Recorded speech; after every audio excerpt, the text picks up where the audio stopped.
रात गहरी हो चुकी थी। क्षितिज को अचानक महसूस हुआ कि वो किसी अनजानी जगह पर खड़ा है। उसके चारों ओर घना ठंडा धुआं फैला हुआ था, इतना घना कि कुछ दूर तक भी साफ दिखाई नहीं दे रहा था। उस धुंध के बीच सामने एक विशाल पुराना बरगद का पेड़ खड़ा था। उसकी मोटी जड़ों के बीच से ठंडी हवा ऐसे निकल रही थी जैसे पेड़ सांस ले रहा हो। पेड़ के नीचे कई लोग बैठे थे। कोई चुपचाप एक दिशा में घूर रहा था, कोई औरत सिर पकड़कर बेकाबू होकर रो रही थी।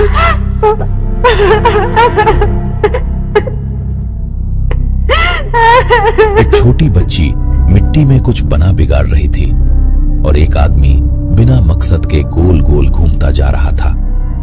सबकी आंखों में एक ही चीज थी, खालीपन, जैसे उनमें से जीवन का अर्थ ही निकल गया हो।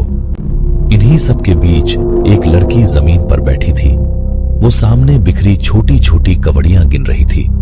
2, 4, 6, 8, 10, 12, 14। जैसे ही वो 14 तक पहुंचती, वो जोर से चिल्लाती। उसकी आंखों से आंसू बहने लगते और वो जोर जोर से रो पड़ती। फिर थोड़ी देर बाद वही कवड़ियां फिर से गिनना शुरू कर देती।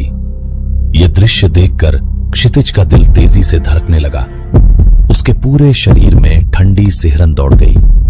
उसने डरते डरते आसपास देखते हुए पूछा, तो तुम लोग कौन हो? ये कैसी जगह है? मैं यहां कैसे आ गया? उसकी आवाज धुएं में खो गई। चारों ओर वही लोग थे, लेकिन किसी ने उसकी तरफ देखा तक नहीं, जैसे वो वहां मौजूद ही ना हो। अचानक हवा भारी हो गई और उसी ठहरी हुई हवा में एक गूंजती गहरी अनजानी आवाज फैल गई।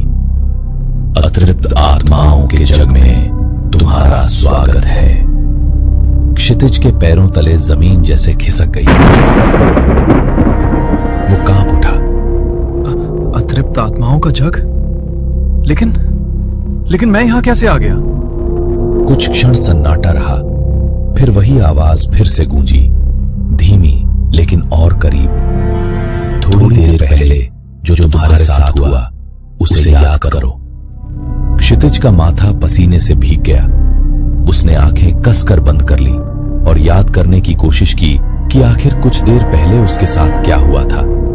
तभी अचानक उसके दिमाग में धुंधले धुंधले दृश्य उभरने लगे, जैसे बिखरी हुई यादें धीरे धीरे जुड़ रही हों। एक एक पल, एक एक घटना, सब कुछ फिर से उसकी आंखों के सामने लौटने लगा। आज क्षितिज बेहद खुश था। सालों से चल रहा उनकी नजरों का अनकहा रिश्ता आज शब्दों में बदलने वाला था, क्योंकि आज वो अपनी प्रेमिका को प्रपोज करने जा रहा था। वो रेस्टोरेंट में उसका इंतजार कर रही थी। जैसे ही क्षितिज रेस्टोरेंट के सामने पहुंचा, उसकी नजर उस पर पड़ी। वो खिड़की के पास बैठी थी। उसे देखते ही उसके होठों पर वही जानी पहचानी प्यारी मुस्कान खिल उठी। क्षितिज का दिल जोरों से धड़कने लगा। उसने एक गहरी सांस ली और उसकी ओर कदम बढ़ाए ही थे कि धड़ाम! अचानक एक तेज रफ्तार ट्रक ने उसे जोरदार टक्कर मार दी और अगले ही पल सब कुछ अंधेरे में डूब गया। क्षितिज ने कांपती आवाज में कहा, मतलब मैं मर चुका हूं और यहां आ गया? उसकी आंखें भर आईं, होठ कांपने लगे। वो घुटनों के बल वहीं बैठ गया और रो पड़ा। मेरे हिस्से में यही लिखा था, अधूरी मोहब्बत, अधूरी जिंदगी। मैंने तो अभी शुरू भी नहीं किया था। मैं उसे बताना चाहता था कि मैं उससे कितना प्यार करता हूं, और उससे पहले ही सब खत्म हो गया। उसकी आवाज टूटती जा रही थी। कुछ देर तक वो बस रोता रहा, लेकिन धीरे धीरे क्षितिज की सांसें संभलने लगीं। उसने आंसू पोंछे, चेहरा ऊपर उठाया। उसकी आंखों में अब सिर्फ दर्द नहीं था, एक समझ की हल्की सी चमक भी थी। वो धीमे स्वर में बोला, अगर मैं ऐसे ही अपने अधूरेपन से चिपका रहा तो मैं भी शायद हमेशा जीवन और मृत्यु के बीच यूं ही अटका रह जाऊंगा, तुम सबकी तरह। उसने धीरे धीरे चारों ओर देखा, एक एक चेहरे को, एक एक सूनी आंख को, फिर शांत लेकिन दृढ़ स्वर में बोला, शायद हमें अपनी अपनी कहानियां एक दूसरे को सुनानी चाहिए, अपनी अधूरी बातें, अपना दर्द बांटना चाहिए। शायद तभी हमारे मन का बोझ हल्का होगा, वरना हम यूं ही इस अतृप्त जग के बंधन में फंसे रहेंगे और कभी यहां से मुक्त नहीं हो पाएंगे।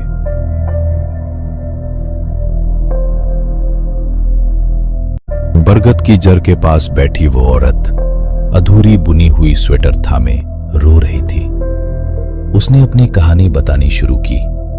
उसका घर प्यार और अपनापन से भरा हुआ था, बस एक कमी थी, बच्चे का सुख। शादी को कई साल बीत चुके थे, लेकिन सावित्री की गोद अब तक सूनी थी। वो हर बार उम्मीद करती और हर बार टूट जाती। बाहर के लोग ताने देते थे, कभी इशारों में, कभी खुलकर। धीरे धीरे बोलते हुए सावित्री की आवाज भर्रा गई। मेरी शादी को कई साल हो गए थे, लेकिन माँ बनने का सुख शायद मेरे नसीब में नहीं था। हर महीने उम्मीद करती, हर बार टूट जाती। लोग ताने देते थे, कहते थे मुझ में ही कोई कमी है। वो पल भर के लिए चुप हो गई, आंसू पोंछे, फिर धीमे से बोली, लेकिन मेरे अपने लोग बहुत अच्छे थे। मेरी सास, ससुर मुझे बेटी की तरह रखते थे और मेरे पति, वो मुझे बहुत प्यार करते थे। कभी मुझे महसूस ही नहीं होने देते थे कि मैं अधूरी हूँ। इतना कहते कहते उसके चेहरे पर एक फीकी सी मुस्कान उभरी, जैसे किसी खोए हुए सुख की याद लौट आई हो। उसने आगे बताया कि एक दिन अचानक उसकी तबीयत बिगड़ गई। लगातार उल्टियां होने लगीं। जब वह डॉक्टर के पास गई तो जांच के बाद डॉक्टर मुस्कुराया और बोला, बधाई हो, आप मां बनने वाली हैं। ये सुनते ही सावित्री को लगा जैसे उसकी बरसों की सूनी दुनिया अचानक भर गई हो। उसने अपने बच्चे के लिए सपने बुनने शुरू कर दिए, ठीक उसी तरह जैसे वो स्वेटर बुन रही थी, जो अब उसकी गोद में अधूरी पड़ी थी। लेकिन किस्मत को कुछ और ही मंजूर था। गर्भ के आखिरी दिनों में अचानक उसके पेट में असहनीय दर्द उठा। उसे तुरंत अस्पताल ले जाया गया। ऑपरेशन से पहले डॉक्टर ने परिवार से कहा, स्थिति गंभीर है, या तो बच्चा बचेगा या मां। सावित्री की आंखों से आंसू बहने लगे। मेरे पति और सास ने डॉक्टर से कहा, बच्चे को छोड़ दो, सावित्री को बचा लो। लेकिन मैंने डॉक्टर से कहा, नहीं, मेरे बच्चे को बचाइए, चाहे मेरी जान चली जाए। उसके बाद सब धुंधला हो गया और उसी पर मेरी सांसें थम गई। सावित्री ने टूटे स्वर में कहा, मेरा बच्चा तो इस दुनिया में आ गया, लेकिन मैं यहाँ आ गई। इतना कहते ही उसने स्वेटर को अपने सीने से कस कर लगा लिया और फूट फूट कर रोने लगी। दोस्तों, ये कहानी बेहद सस्पेंसफुल है, इसलिए इसे आखिर तक जरूर देखिए। सावित्री की कहानी सुनाने के बाद वहां बैठी एक छोटी बच्ची जो मिट्टी में कुछ बना बिगाड़ रही थी, वो उठी। उसकी बड़ी बड़ी आंखों में बचपन की चमक नहीं, बल्कि एक गहरा खालीपन था। सावित्री की कहानी सुनकर उसने भी अपनी कहानी बतानी शुरू की। मेरा नाम गुड़िया था। वह जन्म से ही बीमार थी। उसके दिल में छेद था, इसलिए वो थोड़ी सी दौड़ में ही हांफने लगती, जल्दी थक जाती। उसका परिवार बेहद गरीब था। उसकी माँ दूसरों के घरों में काम करती, बर्तन मांजती, कपड़े धोती, ताकि बेटी का इलाज करा सके। कई बार वो उसे अस्पताल भी ले गई, पर हर बार डॉक्टरों ने ऑपरेशन की बड़ी रकम बताई, जो उनकी पहुंच से बहुत दूर थी। माँ उसे बेहद संभाल कर रखती थी, जैसे कांच की गुड़िया हो। वो अक्सर उसे सीने से लगाए कहती, मेरी बच्ची बिल्कुल ठीक हो जाएगी। तेरी माँ तुझे कुछ नहीं होने देगी, मेरी बच्ची, मेरी गुड़िया। और गुड़िया सचमुच मान लेती कि वो एक दिन ठीक हो जाएगी। एक दिन उसकी सांस अचानक बहुत तेज चलने लगी, सीने में दर्द उठा। वो माँ से चिपक गई। माँ उसे तुरंत गोद में उठाकर अस्पताल की ओर दौड़ी। रात थी, सड़क सूनी थी और उसकी माँ नंगे पांव भागती जा रही थी, बार बार उसे हिलाती, पुकारती, सहलाती। लेकिन अस्पताल पहुंचने से पहले ही गुड़िया की सांसें थम गईं। उसकी माँ सड़क पर बैठ गई थी, बेटी को गोद में लिए, उसे झकझोरती, पुकारती, रोती हुई। गुड़िया, आंखें खोल, मेरी बच्ची। पर वो नन्हा शरीर शांत हो चुका था। बरगद के नीचे बैठी गुड़िया मिट्टी में बनी छोटी आकृति को सहला रही थी, जैसे अब भी अपनी माँ के चेहरे को छू रही हो। वो बहुत धीमे से बोली, मैं माँ को छोड़कर नहीं आना चाहती थी। फिर चुप हो गई। उसकी आंखों से आंसू बहते रहे और वो मिट्टी से सने हाथों को सीने से लगाए बैठी रही, जैसे अब भी माँ की गोद खोज रही हो। सावित्री की आंखों से आंसू बह रहे थे और गुड़िया मिट्टी से सने हाथों को सीने से लगाए बैठी थी। दोनों ही अपने अपने अधूरे प्यार के दर्द में डूबी हुई। क्षितिज ने दोनों को एक साथ देखा। एक माँ जो अपने बच्चे के लिए तड़प रही थी और एक बच्ची जो अपनी माँ से बिछुड़कर भटक रही थी। उसका मन भीतर तक कांप उठा। वो धीरे से सावित्री के पास आया और बोला, सावित्री, तुम अपने बच्चे के सुख के लिए तड़प रही हो और ये गुड़िया अपनी माँ के प्यार के लिए। तुम दोनों का दर्द एक जैसा है, बस दिशा अलग है। क्षितिज ने गुड़िया की ओर इशारा करते हुए कहा, क्यों ना तुम इसे अपनी ही बच्ची मान लो। जिस ममता के लिए तुम्हारा हृदय तरस रहा है, वही ममता इसे दे दो। शायद तुम्हारा मातृत्व भी तृप्त हो जाए और इसका अकेलापन भी खत्म हो जाए। अगले ही पल सावित्री ने बाहें फैलाकर गुड़िया को अपनी ओर खींच लिया। गुड़िया बिना झिझक उसकी गोद में समा गई, जैसे बरसों से खोई हुई जगह अचानक मिल गई हो। सावित्री की ममता उमड़ पड़ी। वह गुड़िया के सिर को सहलाने लगी, वैसे ही जैसे कोई माँ अपने बच्चे को सुलाती है। और उसी क्षण गुड़िया के चेहरे पर पहली बार शांति उतर आई। उसकी छोटी उंगलियां सावित्री के आंचल को पकड़कर स्थिर हो गईं। दोनों की अधूरी ममता एक दूसरे में पूरी हो रही थी। दो अतृप्त आत्माएं एक दूसरे के प्रेम में तृप्त हो रही थीं। बरगद के नीचे बैठे बाकी आत्माएं ये दृश्य देखती रहीं और मानो उन्हें भी राह मिल गई।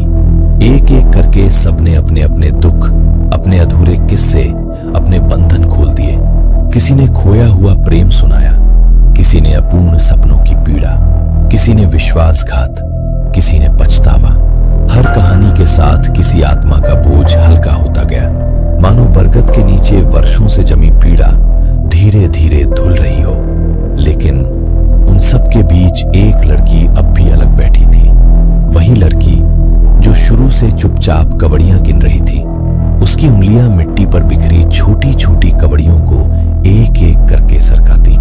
2, 4, 6, 8, 10, 12, 14।